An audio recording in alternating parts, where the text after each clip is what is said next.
Auzubillahiminasyaitonirrajim. Bismillahirrahmanirrahim. Assalamualaikum warahmatullahi taala wabarakatuh. Okey. Apa khabar anda semua hari ni? Sekejap.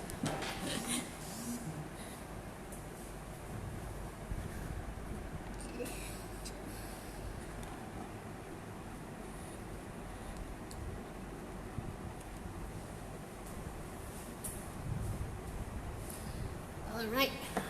Hai mereka yang berada di grup mentor penyusuan susu ibu. Okey, alhamdulillah, bersyukur kita kepada Allah Subhanahu Wa Taala dapat lagi hari ini kita berlive dalam grup mentor dengan tajuk hari ini yang saya kupaskan bersama dengan anda, iaitu 5 potensi. Berapa? 5 potensi bagaimana kita mencukil bakat anak-anak kita sebenarnya. Bagaimana 5 potensi kita mendorong anak-anak kita untuk melakukan kita lima dorongan yang kita bantu untuk anak kita dia kenal potensi diri yang dia boleh pergi lebih jauh lah, boleh pergi lebih jauh dengan adanya sokongan dan dorongan daripada kita, insya-Allah. Okay, saya akan sharekan 5 tips. Sebenarnya sebelum saya memulakan sharing ni, suka untuk saya share dulu why sebenarnya saya terlalu sangat-sangat memperjuangkan anak-anak, bayi, wanita. Why sebenarnya, kenapa saya nak sangat berkongsi. The why saya nak sangat berkongsi, kenapa kita kena dorong anak-anak ni. Kenapa kita kena dorong anak-anak ni kan? Okey, macam saya sendiri, iaitu macam 6 tahun yang lalu bila anak saya dah mula sekolah, dah waktu tu sebenarnya saya sedikit busy. Saya sedikit sibuk dengan kengkangan kehidupan normal. Semua orang kan akan berhadapan dengan satu situasi yang memang kita akan berhadapan dengan kengkangan kehidupan. Kengkangan kehidupan yang memang kita nak buat benda tu, kita masa tu kita masih lagi tak pandai nak balance, tak pandai kita nak macam manakan keadaan ni, keadaan A dan keadaan B, keadaan C. Kita tak pandai lagi nak mashkan semua tu, nak bagi dia selari dan sekata kan. Jadi Allah bagi pengajaran, Allah bagi kita satu perkara untuk saya sendirilah, saya belajar, untuk kita belajar. Dan bila kita belajar, kita kongsikan dengan orang apa yang kita dah buat dan hasilnya. Okey, hari ni memang saya nak berkongsi 5 tips sebenarnya, 5 tips yang sangat membuatkan anak tu terdorong. Dan sebelum tu saya dah beritahu tadi, saya nak share satu cerita yang mana pada 6 tahun lepas anak saya baru masuk darjah 1 pada waktu tu. Anak saya masuk darjah 1, si kakak Najla Haras. Memang anak-anak saya ni dia dari kecil memang rapat, sebab kami tak hantar pengasuh biasa sangat, memang duduk kat rumah ada masa. Sebab tambah pada waktu tu arwah mak saya masih ada dan dia masih jaga.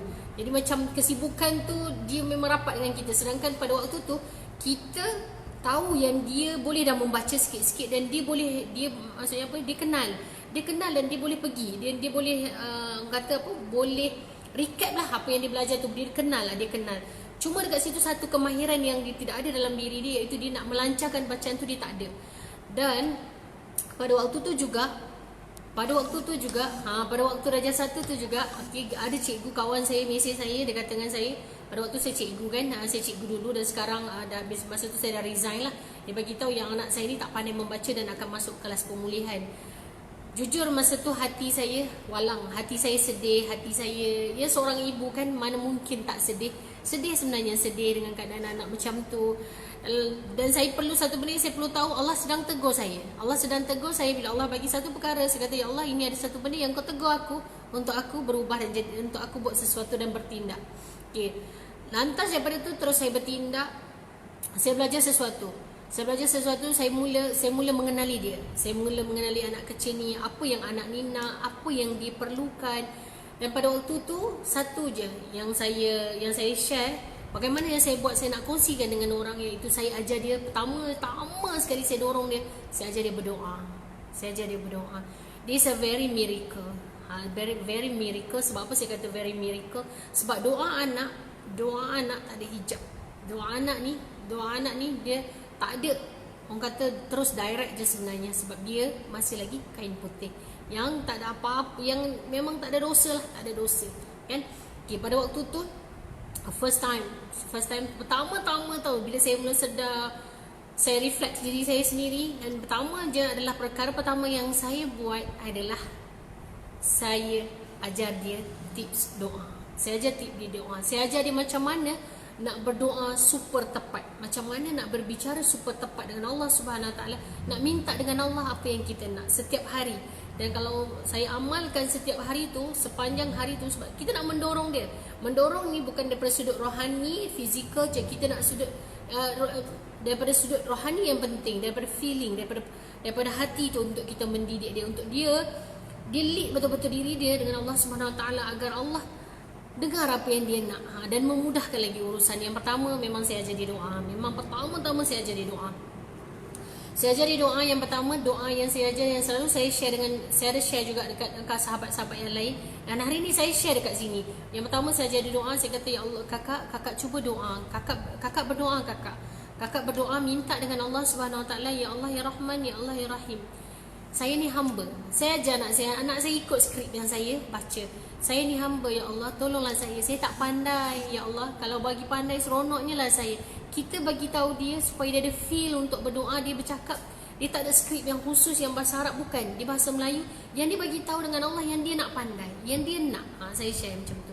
Dia minta dengan Allah, ya Allah, saya nak sangat, dia kata, saya nak pandai membaca, saya nak pandai membaca, saya nak duduk dalam kelas yang bagus, saya nak saya tak duduk dalam pemulihan, dan saya duduk dalam kelas biasa. Dia bagi tahu the true fact, the true apa yang dia nak dalam otak dia pada waktu tu.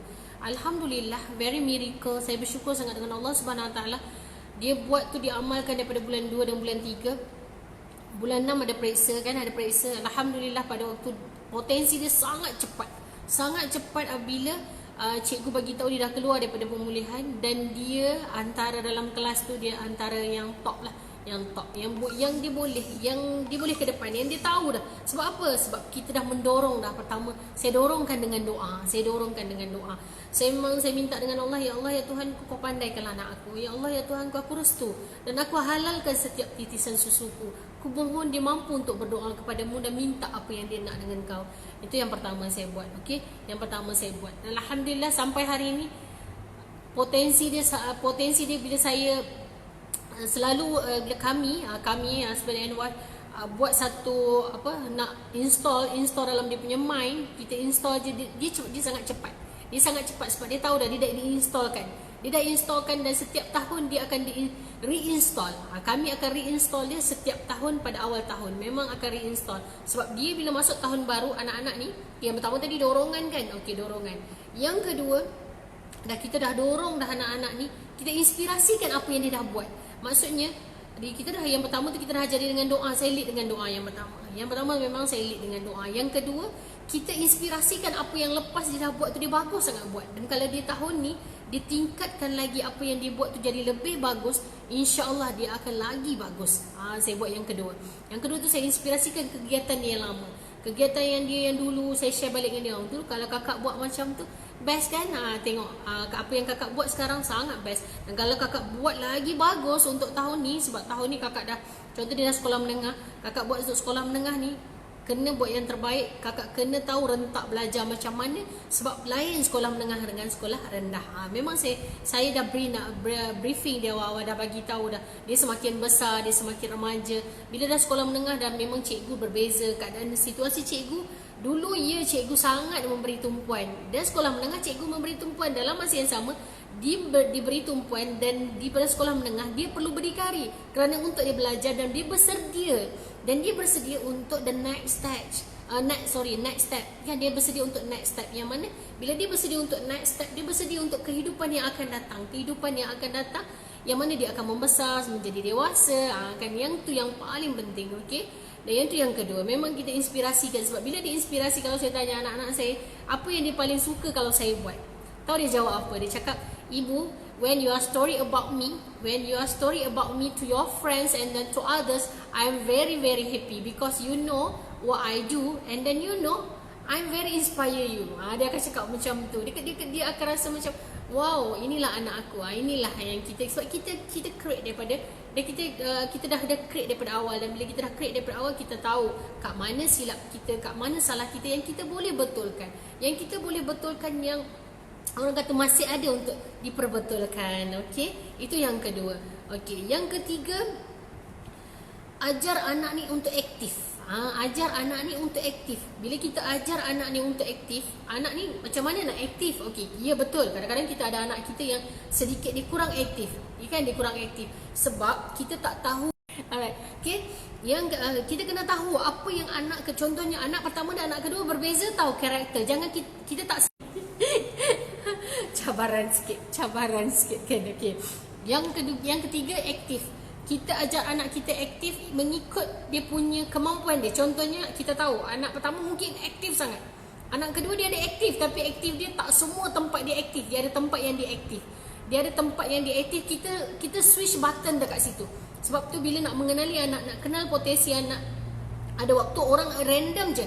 Random, anak ni semua sama.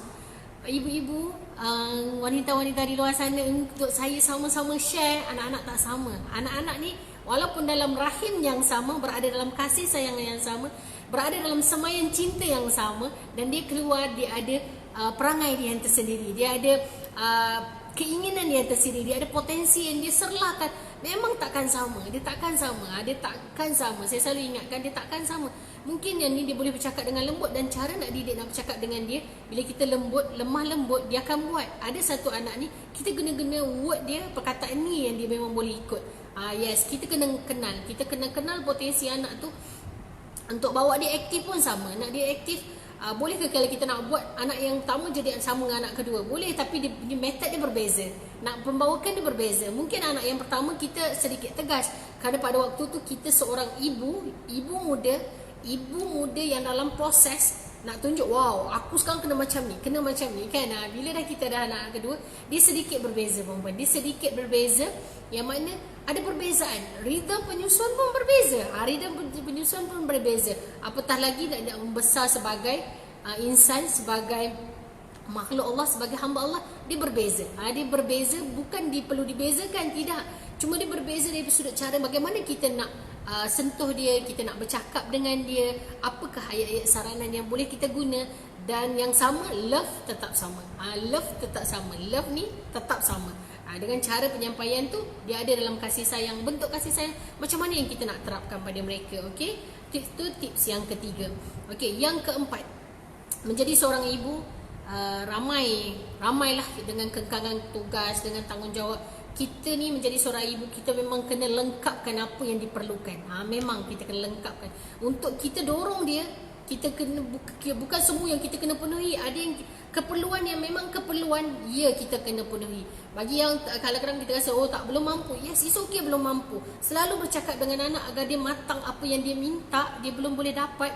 Kita jelaskan sejelas-jelasnya supaya dia faham. Sebab kadang waktu anak macam mungkin anak saya, nak kata dia matang tu saya tak pasti, tapi guru-guru dia selalu cakap kat saya lah, Asma, anak you matang, dia kata macam tu. Dia jadi anak-anak jadi matang sebab macam ni. Sebab bila saya tak mampu, ataupun benda yang diminta tu saya rasa tak boleh nak bagi pada waktu tu, yes, saya akan jelaskan kenapa saya tak izinkan. Dan saya memang duduk dengan dia, saya akan cakap, kalau kakak dapatkan yang ni, contohlah dia minta tu, kalau minta tu macam satu benda tu yang dia minta, kita tak mampu untuk dapatkan untuk dia, atau tak mampu untuk belikan. Kita cakap macam ni, kakak, ibu mampu untuk belikan kakak. Dalam masa yang sama, kakak kena berusaha untuk tunjukkan dekat ibu kenapa keperluan ni kakak perlukan sangat. Saya akan cakap macam tu. Kalau dia kata dia memang sangat perlukan, baiklah, kalau kakak perlu, ibu akan berusaha untuk dapatkan benda ni, kakak doa untuk ibu. Saya selalu jelaskan macam tu. Sebab dalam setiap perkara yang nak buat dengan anak-anak, memang saya cakap dengan anak-anak, tolong doakan dulu, minta dengan Allah dulu, baru boleh minta dengan kami. Minta dengan Allah dulu, baru boleh minta dengan ibu dan bapa. Minta dengan Allah dulu, apapun yang anak-anak nak, yang anak-anak tu diperlukan, minta dengan Allah dulu, dahulukan Allah dulu, barulah berkata dengan kami, barulah cakap dengan kami. Dan yang ketiga, didiklah anak untuk belajar terima kasih dan bersyukur. Yang kelima, didiklah anak untuk belajar terima kasih dan syukur. Biarpun anak tu berterima kasih hanya dengan kita, sekecil-kecil perkara. Dia dapat kecil je perkara tu, tapi dia boleh minta terima kasih dengan kita besar sangat. Sebab apa? Kita didik daripada kecil kan. Macam orang kata, lentur buluh dari rebungnya. Lentur buluh dari rebungnya. Macam itulah kita nak lentur dia dengan ucapan terima kasih. Ucapan terima kasih ni sangat mahal. Ucapan terima kasih ni sangat-sangat bernilai bagi saya. Bagi saya. Sebab apa saya cakap macam tu? Sebab dulu waktu kita kecil-kecil kita malu tau. Kita malu nak cakap terima kasih dekat mak ayah kita. Tak ada terima kasih lah. Okey je sebab memang tanggungjawab. Kan? Kita selalu dengar macam tu. Namun hari ini saya mohon pada ibu-ibu di luar sana yang ada mendengar saya punya sharing, yang mendengar saya punya sesi sharing kali ini, cerita saya untuk hari ini, didiklah anak untuk berterima kasih daripada awal. Kerana sumber terima kasih ni adalah sumbernya daripada hati yang telus. Bila anak-anak mula pandai untuk berterima kasih dengan sekecil-kecil perkara, insya-Allah sebesar-besar perkara anak akan pandai untuk berterima kasih. Kerana bila berterima kasih, dia mula sedar diri dia sedar untuk dia ada dorongan. Bagaimana kita nak dorong? Anak-anak ni dia perlu didorong dengan mapping yang kita boleh duduk dengan dia. Kalau mungkin kita bukan anak-anak kita sendiri pun, anak orang lain yang kita nak share pun boleh. Macam saya, alhamdulillah Allah izinkan semasa sebelum PKP memang saya join buat program dekat sekolah-sekolah motivation apa semua. Yes, kalau bila saya buat program motivasi dengan anak-anak, memang saya suka tahu buat mapping untuk anak-anak biar dia berangan. Dia berangan atas sehelai kertas, yang dia rasa the one day benda ni akan berlaku dalam diri dia, yang dia boleh buat, dan dia belajar untuk terima kasih. Bagaimana dia nak terima kasih? Dengan orang ajar dia, dengan orang apa yang orang dah share dengan dia. Kan? Bila dia dapat satu perkara, dia berterima kasih dulu.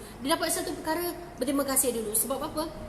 Bila kita mula didik dia dengan terima kasih, dia akan faham satu hari. Bila kita faham dengan ayat Quran, auzubillahi minasyaitonirrajim, bismillahirrahmanirrahim, wa in syakaratum la'azidannakum, maka barang siapa yang bersyukur, aku akan tambahkan nikmat, dan barang siapa yang kufur, aku akan siksanya dengan azab yang amat pedih. Jadi dekat situ sebenarnya bila kita ada lantunan yang kita bawa anak kita ni dengan apa, orang kata rhythm dan rentaknya, memenuhi all the circle keperluan dia yang asas yang perlu kita tahu dalam pendidikan, yang kita perlu untuk buat, dan keperluan hari ini yang memang orang kata dengan kehidupan zaman mereka, dengan penuh dengan kemodernan yang mungkin kita sendiri pun di luar kawalan, kan, di luar kawalan. InsyaAllah kita cuba, kita buat sebaiknya, kita buat semampu mungkin daripada kita, menjadi model untuk anak-anak supaya dia dicontohi. Dia dicontohi pada waktu akan datang. Dia dicontohi oleh dia untuk mendidik anak dia pada satu hari. Kan? Dan dia dicontohi dia nak berkawan dengan orang. Dia contoh sebab dalam keluarga dah ada. Yes, dia take a time. Tak semua boleh berlaku. Buat hari ni berlaku. Tak. Dia take a time. Please, dia take a time. Memang kena ada sabarnya, kena ada segenggam sabar, kena ada secangkil rasa sayang, kalau sayang tu kena lebih lah, segenggam rasa sabar, bermangkuk-mangkuk rasa kasih dan sayang. Sebab bila kita mula mendidik anak dengan rasa kasih dan sayang, mula kita mendidik anak dengan rasa cinta, insya-Allah akan terbitnya bibit-bibit kecintaan pada anak untuk buat lebih baik dalam kehidupannya, insya-Allah. Okey, dan 5 tip yang saya kongsikan dengan anda hari ini. Why saya berkongsi? Sebab alhamdulillah saya pun dalam proses juga untuk nak buat benda ni. Saya dalam proses juga sedang buat dan terus buat, dah hampir 13 tahun yang kita buat, yang sama-sama dengan anak-anak kita buat. Ada hasil. Saya berkongsi ni kerana hasilnya alhamdulillah. Macam hari ni penyediaan jadual dia sendiri yang boleh buat. Saya tak perlu nak bekerja keras. Saya hanya boleh cakap, kakak, this your timetable. Kakak kat sekolah pun dia sendiri dah boleh. Ibu sampaikan, dia pun dah boleh tentukan. Kakak ada kelas dah waktu ni, kakak tak boleh nak kacau. Dan kakak ditentukan dah waktu study dia bila. Sebab dia dah mula tahu diri dia bila, dan kita bagi tahu dia. Dan yang memang paling saya tekankan lah, paling satu lagi last, belum habis saya akan masuk ke 6 bulan. Yang last ni memang bonus lah, saya tekankan satu, iaitu didiklah anak untuk solat. Walaupun daripada kecil didik, biarlah dia tak pandai lagi, tak apa. Dan bila dia besar dan dia mula faham, darjah 1, darjah 2 biasa kan, dia biasa mula faham, ataupun daripada tadika dah faham, jelaskan kepada anak, solat tu milik Allah. Solat tu untuk Allah. Bukan untuk diri dia, bukan untuk kita, tak. Kita bukan cakap solat untuk kita, no. Solat tu untuk Allah, sayang. This not for me. Itu adalah untuk Allah. Sebab apa? Macam kita baca daripada takbir, dah kita takbir al-ihram, kita baca doa iftitah kan, Allahu akbar kabira sampai inna salati wa nusuki wa mahyaya wa mamati lillahi rabbil alamin la syarika lahu wa bidzalika umirtu wa ana minal muslimin. Kan? Dekat situ dah. Bila anak tu faham inna salati wa nusuki, kita jelaskan. Sebab inna solat tu lah. Sesungguhnya solatku, amal ibadahku, apa yang aku buat ni adalah untuk Allah Subhanahu Wa Taala, kerana Allah Subhanahu Wa Taala. Insya-Allah. Apa yang saya kongsikan moga ia bermanfaat untuk anda yang tonton pada waktu live dan selepas waktu live nanti. Thank you very much kerana meminjamkan telinga anda untuk mendengar kata-kata sedikit perkongsian daripada saya. Terima kasih kepada mata anda yang sudi terhenti seketika untuk melihat